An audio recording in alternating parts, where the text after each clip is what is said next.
గత పాలకులు పూర్తిగా నిర్లక్ష్యం చేసి నిర్వీర్యం చేసి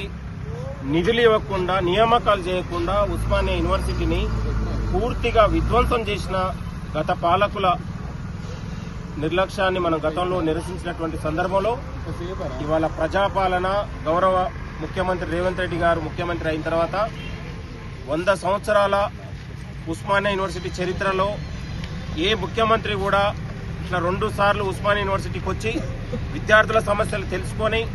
ఉస్మానియా యూనివర్సిటీ దిశ మార్చడానికి మరొక 100 సంవత్సరాలు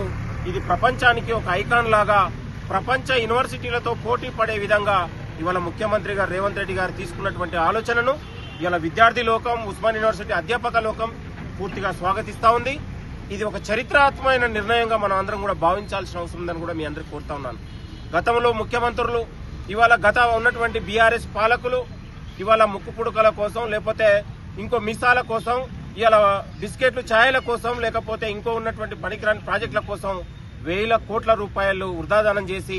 ప్రజలకు ఉపయోగపడకుండా ఇవాళ నిర్వీర్యం చేశారు. కానీ ఇవాళ ప్రపంచానికి ఒక పోటీ పడే విధంగా